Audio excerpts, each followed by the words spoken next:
2021 সালে এসব বাবা মা সন্তান জন্মের পর বলেই দেন। কতটা নিকৃষ্ট ধরনের কাজ বুঝতে পারছেন। আফ্রিকার শেষ সীমান্তের ইথিওপিয়ার ওমো ভ্যালিতে বসবাস করে 9 উপজাতি। সেখানকার মোট জনসংখ্যা প্রায় 2,25,000। এখনও তারা সভ্য সমাজের মতো হতে পারেনি। তাদের জীবন ধারণ অনেক বিচিত্র। এখনও আদিবাসীরা উলঙ্গভাবে জীবনযাপন করতে অভ্যস্ত। তাদের শরীরে কিছু গয়না থাকে, এমনকি বিচিত্র ওই আদিবাসী নারীরা তাদের ঠোঁট কেটে বড় করার চেষ্টা করেন। ঠোঁটের কাটা স্থানে বড় বড় চাকার গয়না পরেন। যুগ যুগ ধরে তারা এইসব নিয়মনীতি মেনে আসছেন। এর পেছনেও রয়েছে রহস্য।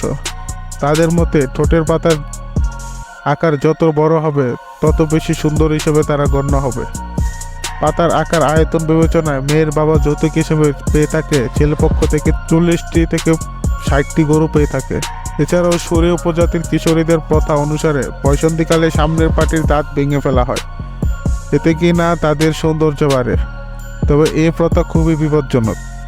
তরুণীদের জন্য মানসিক ও শারীরিক ক্ষতির কারণ হয়ে দেখা দেয় এইসব। ওমো ভ্যালিতে রয়েছে আরেবারো, কারো, কনসো, দাসনিটেক নামক উপজাতিরা। এসব স্থানে অনেক পর্যটকের আনাগোনা দেখা যায়। মূলত এদের আজব জীবন ধারণ পদ্ধতি দেখতে পর্যটকরা সেখানে ভিড় করেন। ওমো ভ্যালির আদিবাসীরা পুঁতির মালা তৈরি করেন, যা বেশ দৃষ্টিনন্দন। এগুলো বিক্রি করে তারা রোজগার করেন। পর্যটকরাও গিয়ে এসব পুঁতির গয়না কিনে থাকেন। তারা শরীরে চুন দিয়ে বিভিন্ন নকশা করেন। এসব আদিবাসী সম্প্রদায় নিয়মনীতির দিক থেকে কখনো ছাড় দেন না। তার নিকৃষ্ট উদাহরণ হলো সন্তান হত্যা। স্বাভাবিকভাবে অনেকের গর্ভে দুর্বল, অপুষ্টিকর শিকার কিংবা শারীরিকভাবে প্রতিবন্ধী শিশু জন্মায়। তবে ওমো ভ্যালির কোনো ঘরে এমন জন্তু জন্মালেই তাকে মারতে হবে। এইসব শিশুকে তারা মিঙ্গি বলে সম্বোধন করে। এমন সন্তান জন্ম নিলে মুখ ফিরিয়ে দেখেন না মাও। জন্মের পর শিশুর মধ্যে কোনো ত্রুটি দেখা দিলেই তাকে বিশেষ রীতিনীতি মেনে হত্যা করা হয়। এমন শিশু নাকি গোট উপজাতির উপর অভিশাপ নিয়ে আসে, এমনই ধারণা করা হয় তাদের মতে। এজন্য দ্রুত ওই শিশুকে বলি দেওয়ার জন্য প্রস্তুত হয় সবাই। শিশুর মুখে, নাকে ও কানে মাটি ভরে দেওয়া হয়, যাতে সে নিঃশ্বাস নিতে না পারে। এরপর শিশুটিকে ডুবিয়ে দেওয়া হয় নদীতে। অবিশ্বাস্য হলেও এমন ঘটনা প্রায় দিনই ঘটে। যদি কোনো বাবা মা মায়ায় পড়ে সন্তানের শারীরিক ত্রুটির কথা লুকিয়ে রাখেন, তাদের জন্য রয়েছে শাস্তির ব্যবস্থা।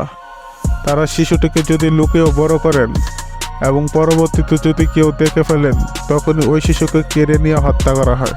আদিবাসী এইসব সম্প্রদায়ের কথা মতে একজনের জন্য তো আর পুরো সম্প্রদায় শাস্তি ভোগ করবে না, এজন্যই হত্যা করা হয় এইসব শিশুকে। তবে সেখানকার সরকার শিশু হত্যার বিষয়ে এখনও জোরালো পদক্ষেপ নিয়েছেন।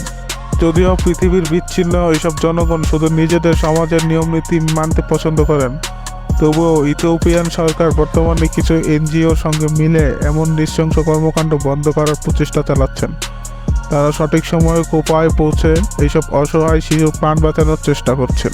তো এভরিওয়ান, ভিডিওটি ছিল এই পর্যন্ত। ভিডিওটি ভালো লাগলে লাইক করতে পারেন, বন্ধুদের মধ্যে শেয়ার করতে পারেন এবং চ্যানেলটি নতুন হয়ে থাকলে সাবস্ক্রাইব করতে পারেন।